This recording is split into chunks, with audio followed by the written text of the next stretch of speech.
My name is Tendai Dumbuchena. I live in Johannesburg, South Africa. For the past 40 years, I've worked as a journalist for various newspapers in Zimbabwe and South Africa. I also worked for the BBC's flagship program Focus on Africa. Outside journalism, I worked in the private sector and for government in South Africa. Today, I launch a conversation under the title Africa in Crisis on digital platforms, YouTube, Facebook, and Twitter. This conversation will explore what I consider to be a continent in dire straits.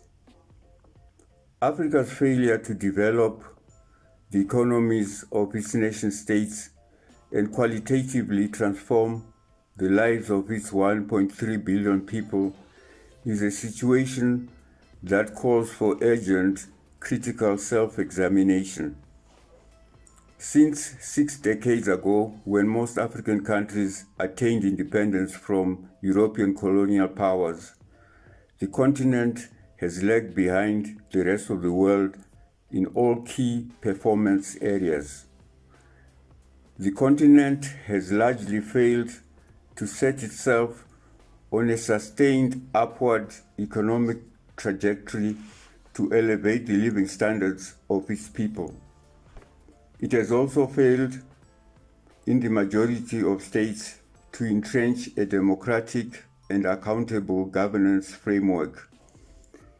The continent also lags behind in the development of its human capital through the provision of quality education, healthcare, housing, and security. The vast majority of Africa's population remains trapped in grinding poverty as a consequence of weak national economies, high levels of unemployment, and a constrained environment for upward social mobility. A number of Asian countries, which also attained independence after the Second World War, managed to develop their economies and people, lifting millions out of poverty. A frank discussion on Africa's endless story of underachievement and unrealized potential must take center stage. Africa accounts for 17% of the world's population, yet its economic output is a mere 3% of the global total. The 54 countries of the continent have a combined economic output of United States dollars 2.6 trillion. This is lower than that of the United Kingdom, whose gross domestic product of United States dollars 2.7 trillion sustains a population of 70 million. Africa's slightly lower output has to support 1.3 billion people. The many conclusions to be drawn from these figures are depressingly clear. Africa is a net importer of food. Currently, famine stalks countries such as Kenya, Somalia, Ethiopia, and most parts of the Sahel region. The situation is exacerbated by the unavailability of grain and fertilizer from Ukraine and Russia due to war between the two nations. Yet Africa has plenty of arable land, 60% of which remains uncultivated. The continent should not only be food secure, but be a net exporter. According to the World Economic Forum, Africa is the only continent where in the past 3 decades, the number of undernourished people had increased. The United Nations Population Fund projects that Africa's population will increase from the current 1.3 billion to 2.5 billion by 2050. Looking further ahead, the agency projects that Africa will be home to 4 billion people by the year 2100. This begs the question of how Africa, given its low economic growth rates, can support such an exponential increase of its population in such a short period of time. High and sustained economic growth, coupled with prudent policy choices, are required for Africa to be able to support the projected population bulge. The COVID-19 pandemic also brought into sharp focus Africa's lack of capacity in the critical health sector. The continent is entirely dependent on external supplies of vaccines. Only a few countries could afford to purchase sufficient vaccines to inoculate their citizens.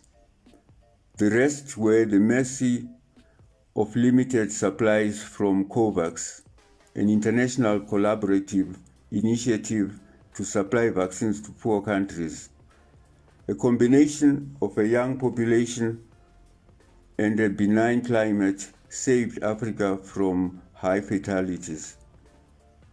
These examples are cited to illustrate Africa's limited capacity in critical areas that directly impact on the ability or lack thereof of governments to develop their economies and people.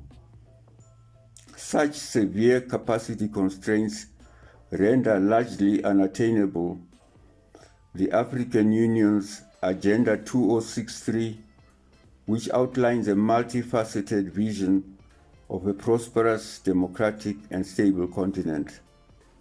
The AU itself and regional economic blocs like the Southern African Development Community (SADC) and the Economic Community of West African States (ECOWAS) are highly dependent on external donors to fund their operations and programs.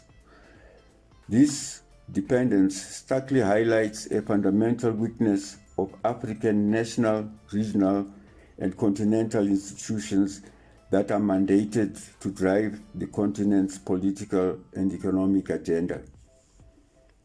The consequences of Africa's underwhelming performance go beyond condemning the vast majority of its population to chronic and pervasive poverty, with all its attendant ills. It renders Africa weak on the global stage, bereft of influence on multilateral institutions that shape the future of all people who inhabit this planet. It is unacceptable for an increasing number of Africans driven by utter despair to seek livelihoods in foreign lands, mainly in Europe. They have to deal with vicious human traffickers and part with exorbitant amounts of money to make the perilous journey across the Mediterranean Sea to European southern shores. It is equally unacceptable for Africans with the education and skills the continent desperately needs to opt to live in the developed world because of appalling conditions in their own countries. Their loss further diminishes the continent's capacity to develop its nations. This conversation will be open to all who wish to contribute. It will be interactive with experts in various fields, enriching the dialogue with their knowledge and perspectives. It will be held weekly from today onwards, with information on topics to be discussed given in advance. Contributions should combine information and diagnostic analysis with proffered solutions. I look forward to having this conversation with you all. Thank you.